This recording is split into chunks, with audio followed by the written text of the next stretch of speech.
Welcome to Epilogue Podcast, the show where we discuss some stuff that happened on a different show ages ago which nobody really cares about anymore.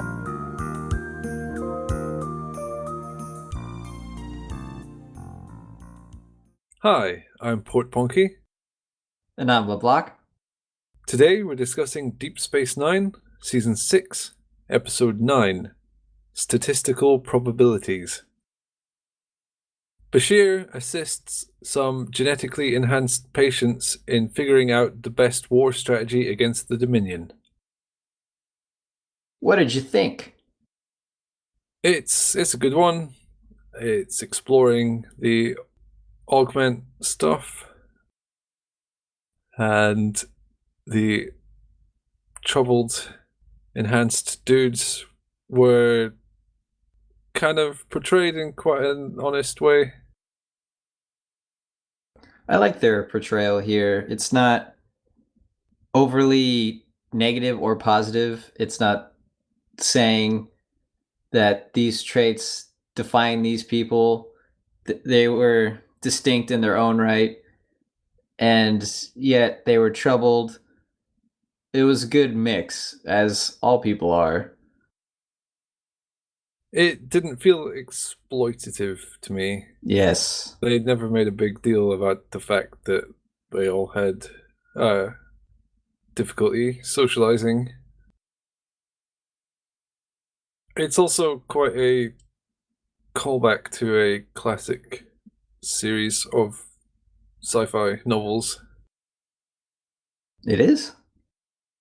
Yep. And if it's not too overt or anything, but the Foundation novels by Isaac Asimov have a lot in common with this episode. Oh, okay. In that they're generally about this guy that worked out everything in advance, but couldn't factor in random people suddenly changing the course of history. And then he dies, and a lot of the story is about people trying to keep his plans on track despite sudden divergences and stuff like that. That's an interesting parallel. The only thing I thought of was One Flew Over the Cuckoo's Nest. It doesn't have too much in common with that. Not really. Not plot-wise. Well, the only plot thing is that the person who never speaks ends up saving the day. Sort of. That's a massive spoiler for One Flew Over the Cuckoo's Nest. That movie's super old. Yeah, people should have seen it by now. Statute of limitations for spoilers on that movie is well over. Also, that's so vague. What does that even mean? How do you save the day in One Flew Over the Cuckoo's Nest? Murder Nurse Ratched? Okay, jeez. Just killed Kai Wynn. It could have been nice if they'd worked Kai Wynn into this episode to parody One Flew Over the Cuckoo's Nest. I don't know why they'd do that. She got an Academy Award, didn't she? Best Actress in that film? I hope so. I hope she had some recognition for her work there. Although I don't think starting to parody movies would make this episode stronger. Some kind of nod would have been nice, but I don't know how they would have done it organically. It would have been forced massively. Yeah. Unless she was already there because of plot reasons, then... But then that means you have a Kai Wynn plot, and let's not do that. Kai Wynn is a good character. Yeah, she is. I'm being a jerk. Well, the fact that she gets your blood boiling means that she's an effective character. She's supposed to. She is not in this episode. So I was going to say she's stuck in the Bajoran political system, which is no help. Anyway, yes, this episode also explores Bashir's augmentation, which they have remembered about again. Well, it's good that they didn't forget about it after exploring it once. It's also nice that it's exploring the idea of augments in this world and not just Bashir. There was that conversation at that gathering, whatever that was supposed to be, where they're all talking about augmentation, and Worf says, "Oh, well, you're an exception." That all that's interesting. How it's looking at it outside of Bashir. That scene was very, very helpful for giving Bashir's augmentation history some weight, because before now he was the only one we knew about, and he's 100% fine. Right. So it was bizarre that they were raging so much about his enhancements. But now we see that he is lucky to have come off without serious side effects. Which is not something I considered at all. So yes, this was helpful. Yeah, they didn't give any indication that this was the case. They made augmentation seem awesome, and I couldn't understand why everyone didn't want to do it. Oh, I can see how they might not want a faction of superhumans, but you could give everyone a little bit. But after this episode, no. Clearly, it's extremely dangerous technology. I liked that in the crew conversation as well, they discussed the moral implications of augmentation without hammering out the details and coming to a conclusion. Yes, it's left open. We're having a discussion, and people have different opinions, and it's not going to resolve. People often stick with where they were and become more entrenched in their opinions, and it doesn't have to end nicely and neatly. They're actually pretty good at that on this show, bringing up moral questions and then leaving the solution or solutions open to your own analysis, or at least in the good episodes they're good at it. It's never good when they come up with a moral question and then come up with some answer and say, well, that's the answer. Here's how you should feel. Let's erase Kern's brain. Problem solved. This episode worked well individually, but I liked how well it was woven into the ongoing hostility against the Dominion. That's a good thing to point out. I didn't notice it as much because they're so good at this now, at least in this season, where we have these essentially self-contained stories, but then they're moving along the grander story, and that's awesome. Well, they spent about the best part of 3 seasons trying to slip continuity under the radar, and they've just gotten so good at it that it feels continuous now. They add just the right sort of sprinkling of elements to fit it in with the story arc, but leave it still a self-contained Star Trek episode. The friendship between Bashir and O'Brien felt very warm and genuine. Yeah. He wanted to visit his buddy, so he invented a reason. It's so adorable. And believable, too. There wasn't a moment that felt disingenuous at all. Well, it's extremely unlikely that O'Brien would have spare time. Yeah. That he could just go off duty and go off to Quarks. I also like that their friendship is at a point where they're not trying to win over the other person, and they allow themselves to be candid and say their real feelings. They disagree about the surrender, and they don't hide it. And that's what happens when you have these really strong, intimate relationships. No, I shouldn't say intimate. That's not. That's for fan fiction. Personal. But personal. When you have these personal relationships, you aren't afraid to go in those areas and disagree and talk about those disagreements. It was quite fun seeing Bashir go to Cisco and suggest surrender.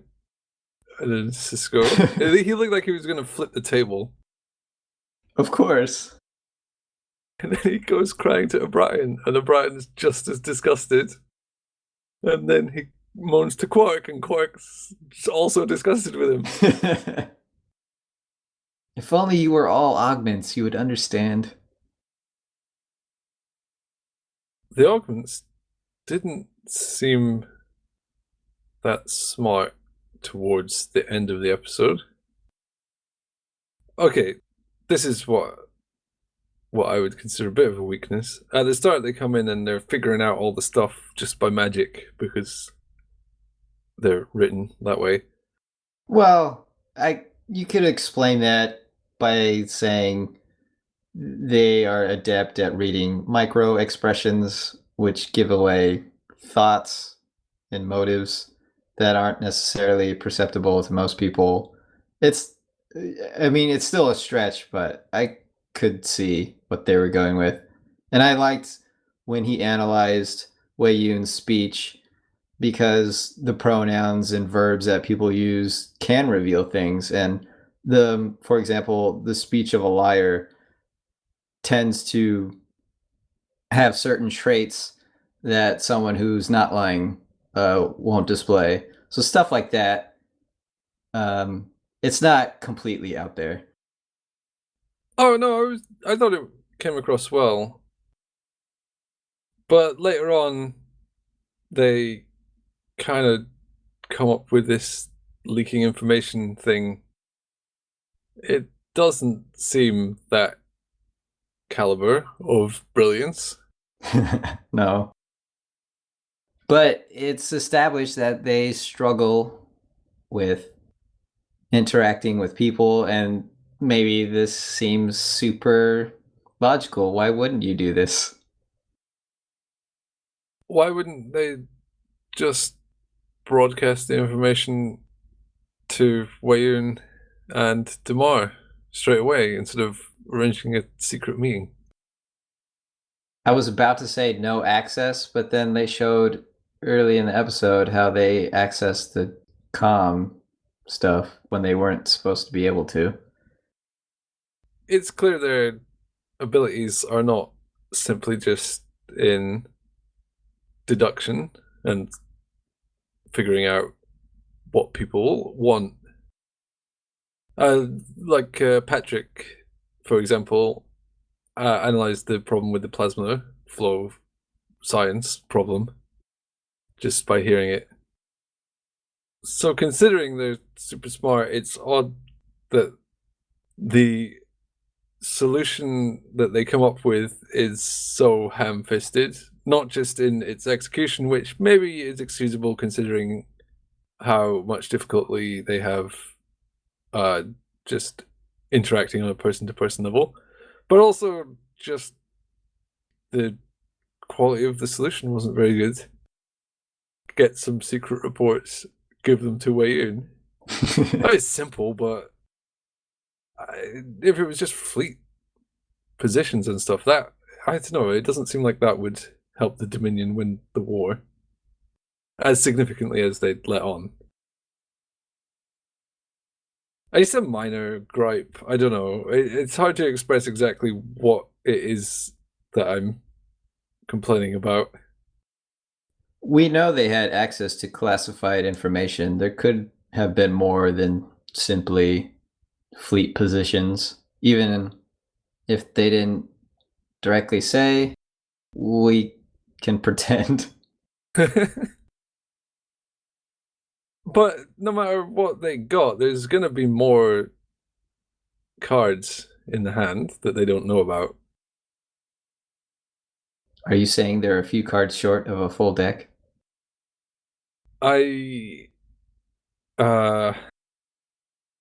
Quite a few. I expect the classified stuff they knew about, the Dominion probably already knew about. Probably. I can't see the Federation giving up sensitive material right away to this untested, unproven group. Yeah, of citizens. They're not even officers. And we're supposed to believe this information could lose the war for them catastrophically. Yeah, that's the core of it. It seems like their smoking gun was way too powerful for what it should have been. And there were seemingly no safeguards in place. No one was watching as this information was disseminated. It was freely given out.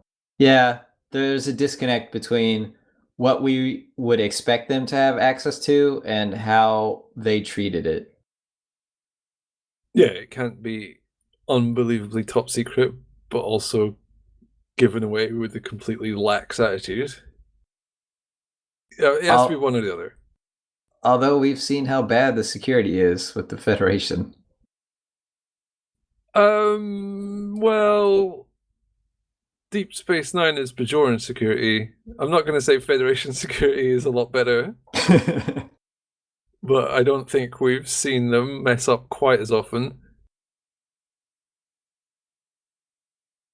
Something made me laugh in this episode, and I'm guessing it made you laugh too. Go on. I'm intrigued. Happened near the end. When Bashir is knocked out? What? Did that make you laugh? A bit. Fair enough. He probably deserves it a little.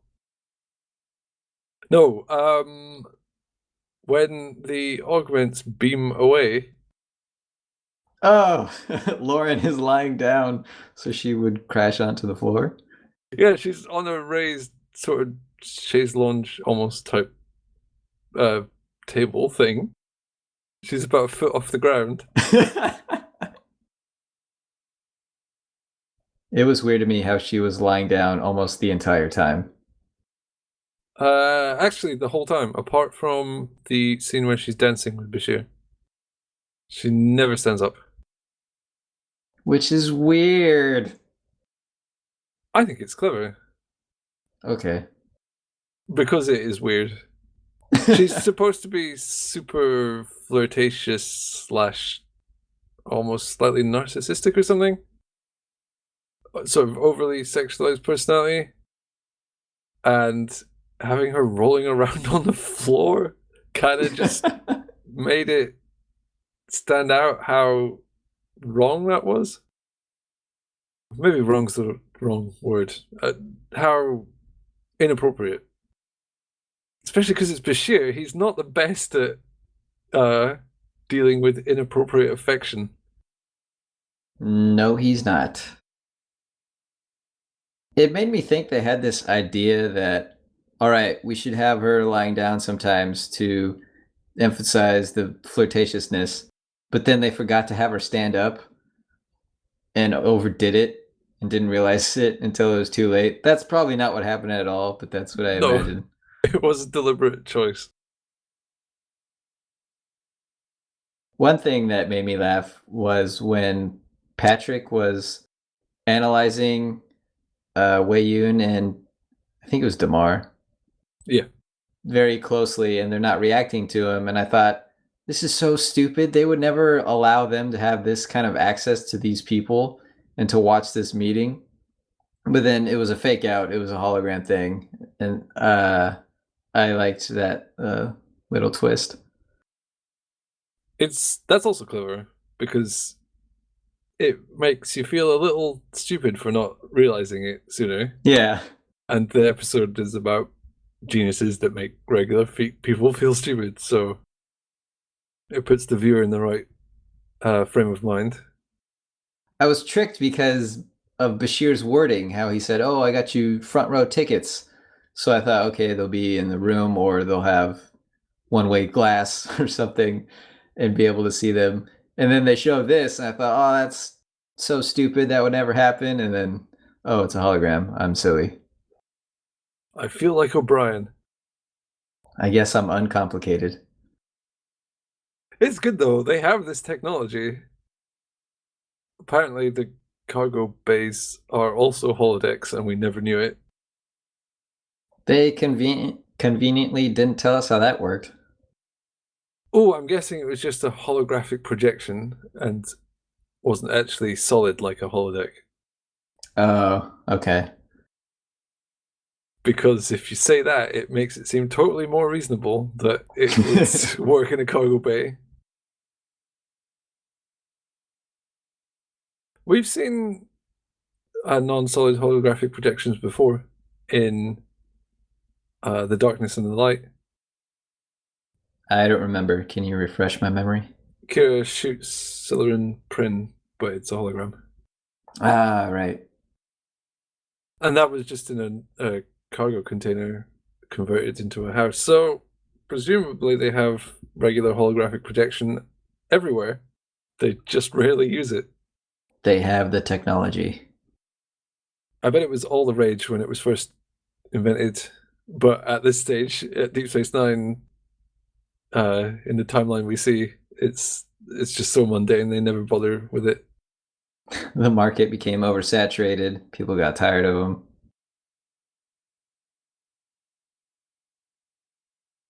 Oh, there was another thing that made me laugh in this episode.